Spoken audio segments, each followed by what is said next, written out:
Okay, the diagrams below show an overhead view of a door. Forces are applied at different angles on the door. In which diagram does a force have the largest moment about the hinge?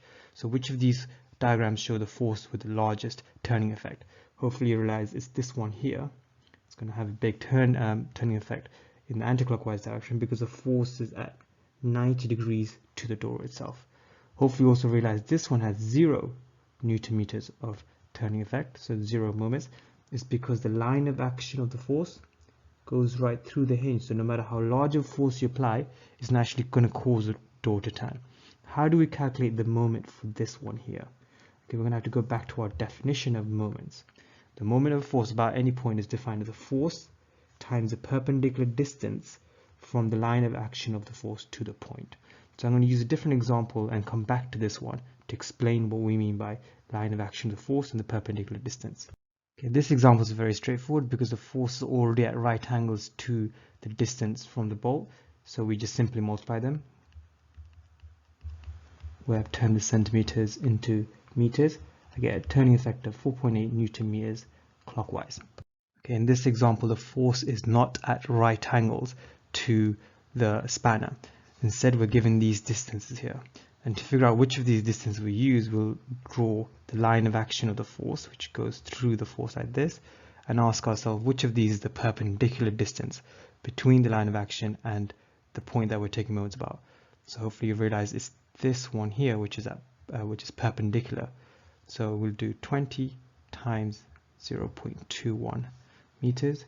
That gives us 4.2 Newton meters, which is slightly smaller than what we had calculated in the previous one where the force was at right angles.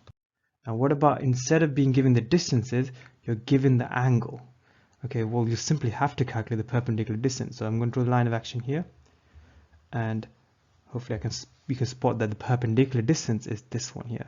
And because this is the adjacent, and if we treat this as the hypotenuse, we're going to have to use cosine. So if we use cosine, 24 centimeters times cosine 30 gives us 21 centimeters. So we just do again 20 times 0.21 and we can get the same answer. So we don't have to be given the distances, we can use trigonometry to find the perpendicular distance. Okay, calculate the moment created by the tension in the rope about point A, which is over here. We've been given this angle and we've been given this distance along from A to where the force is being applied all the way down here. Okay, so I'm going to draw the line of action of the force, and from the pivot over here at A, the perpendicular distance is, hopefully you can spot, is this here. Okay, so I need to figure that out. So using alternated angle from maths, we know that this is 50 degrees and this is the opposite side of that, so I'm going to have to use sine.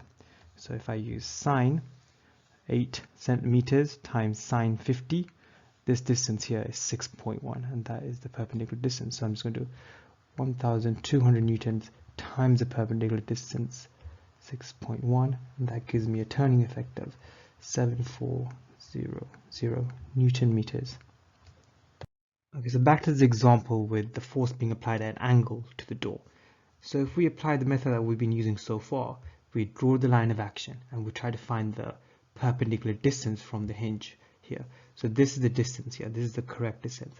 However, the problem with this is a lot of students incorrectly identify this as the perpendicular distance because this is at 90 degrees to the door. And so to avoid this confusion, I use a different method. So let's go back to our definition of moments. So moments of force about any point is defined as a force times the perpendicular distance. But what we could do instead is do the distance times the perpendicular component of the force. So this means that we're going to have to resolve the force. So if we resolve the force into its components, parallel to the door and perpendicular to the door, hopefully you realize this component here isn't going to have a turning effect. So we don't care about this component, we're going to ignore that. Instead it's this one that's actually going to have a turning effect. So what is that? If this is 40 degrees, hopefully you realize that this is like basically the opposite here. Okay, it's the opposite, so we'll have to use sine. So we'll use 65 sine 40, that gives us 42, and so then we simply multiply that perpendicular component by the distance. So 0.7, which is the distance, times 42, that gives us 29.4 Newton meters as a turning effect. calculate the moment of the 450 Newton force about point X. Now I could do the method with finding the line of action of the force and the perpendicular distance between the line of action and the point that we're taking a moment about. However, spotting that this is a perpendicular distance is not that straightforward in some scenarios, and you might make a mistake. So instead, what I'm going to do is I'm going to chop this force up into its components, parallel and perpendicular to the pedal like this. So I know that this component here isn't going to cause the bike pedal to spin. Okay, so instead it's this component that I'm interested in, and that here is the same as this and is opposite to the 50 degrees angle, so I'm going to have to use sine. 450 sine 50, which is 345.